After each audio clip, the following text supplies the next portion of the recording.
रक्षा मंत्री राजनाथ सिंह के हालिया बयान ने ऑपरेशन सिंदूर की उन परतों को खोल कर रख दिया है जो अब तक रक्षा गलियारों में चर्चा का विषय बनी हुई थी। रक्षा मंत्री ने स्पष्ट किया कि 72 घंटे के भीतर मिशन का खात्मा कोई इत्तेफाक नहीं है, बल्कि ये तीनों सेनाओं के उस संयुक्त तालमेल का नतीजा था जिसकी रिहर्सल महीनों से चल रही थी। इस खुलासे का सबसे अहम हिस्सा वो लॉजिस्टिक्स और बैकअप प्लान था जो संकेत दे रहा था कि भारतीय सेना किसी भी स्तर की जंग के लिए साजो सामान के साथ तैनात थी। जानकारों का मानना है कि भारत ने इस बार केवल आतंकियों के लॉन्च पैड्स को निशाना नहीं बनाया, बल्कि दुश्मन की उस सैन्य अकड़ को भी तोड़ा जो परमाणु युद्ध की धौंस देकर अक्सर भारत को संयम बरतने पर मजबूर करती थी।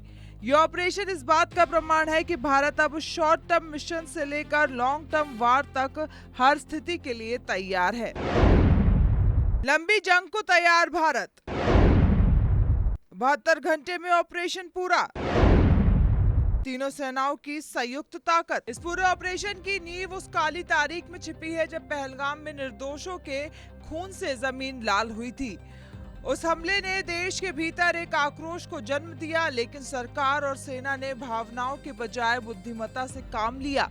ऑपरेशन सिंदूर सिर्फ एक सैन्य कार्रवाई नहीं थी, बल्कि ये पहलगाम के शहीदों को दिया गया एक रणनीतिक जवाब था।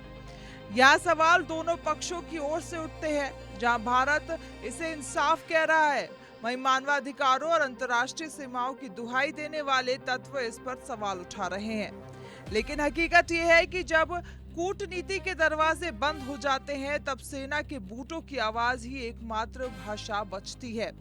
भारत ने ये साफ कर दिया कि अब वह आतंक की चोट सहकर शोक मनाने वाले देश नहीं रहा, बल्कि वह आतंक की जड़ तक जाकर उसे उखाड़ने का साहस रखता है। रक्षा मंत्री ने अपने संबोधन में एक ऐसी लकीर खींच दी है जिसने पाकिस्तान को दुनिया के सामने बेनकाब कर दिया है। एक तरफ भारत है जो आज दुनिया का आईटी हब बनकर तकनीक और अर्थव्यवस्था का नेतृत्व कर रहा है, और दूसरी तरफ हमारा पड़ोसी देश जो इंटरनेशनल टेररिज्म का सुरक्षित ठिकाना बन चुका है। राजनाथ सिंह का ये प्रहार सीधा और मारक है। उन्होंने साफ शब्दों में कहा कि एक देश सॉफ्टवेयर एक्सपोर्ट कर रहा है तो दूसरा सुसाइड बॉम्बर्स। ये विरोधाभास आज पूरी दुनिया देख रही है। हालांकि यहाँ एक बड़ा सवाल वैश्विक समुदाय से भी है कि आखिर कब तक टेरर फंडिंग के इस गढ़ को सिर्फ चेतावनी देकर छोड़ दिया जाएगा। भारत का रुख अब स्पष्ट है। अगर पाकिस्तान अपनी जमीन का इस्तेमाल भारत के खिलाफ होने देगा तो भारत उसकी सीमाओं की मर्यादा को अपनी राष्ट्रीय सुरक्षा से ऊपर नहीं रखेगा। 26 पर्यटकों की निर्मम हत्या, लश्कर-ए-तैयबा के आतंक की जिम्मेदार, हर हमले का करारा जवाब। ऑपरेशन सिंदूर की सफलता के पीछे एक और बड़ी ताकत है, स्वदेशी हथियारों का बढ़ता दम। सर्जिकल स्ट्राइक और एयर स्ट्राइक के बाद इस ऑपरेशन ने साबित कर दिया कि भारतीय सेना अब विदेशी निर्भरता से बाहर निकल रही है।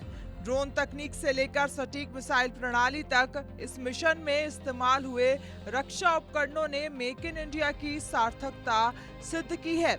अब भारत सिर्फ धमकियों का जवाब नहीं देता, बल्कि प्रिएम्प्टिव स्ट्राइक यानी खतरे के आने से पहले उसे खत्म करने की क्षमता विकसित करता है। ये नया भारत रक्षात्मक आक्रामकता की ओर बढ़ चुका है। लेकिन क्या भारत की ये बढ़ती सैन्य ताकत दक्षिण एशिया में शक्ति संतुलन को हमेशा के लिए बदल देगी?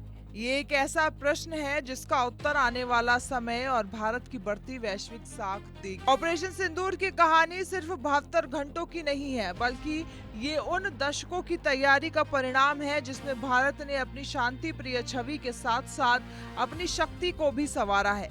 रक्षा मंत्री का यह खुलासा पाकिस्तान के लिए एक चेतावनी है कि अब भारत का सब्र टूटने का इंतजार ना करे, क्योंकि अब जवाब सीधे और घातक होंगे। सवाल कई हैं। क्या पाकिस्तान अपनी हरकतों से बाज आएगा?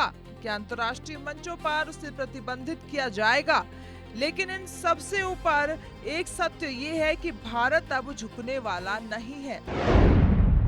सर्जिकल से सिंदूर तक एक्शन, स्वदेशी हथियारों की ताकत, हर खतरे का जवाब तैयार। साफ है, भारत की नीति और नीयत दोनों बदल चुकी है। अब हर आतंकी हमले का हिसाब मौके पर ही होगा। ऑपरेशन सिंदूर ने ये नजीर पेश कर दी है कि आधुनिक हथियारों और अटूट साहस के दम पर नया भारत अपनी सीमाओं की रक्षा करना भी जानता है और दुश्मन के घर में घुसकर हिसाब बराबर करना भी।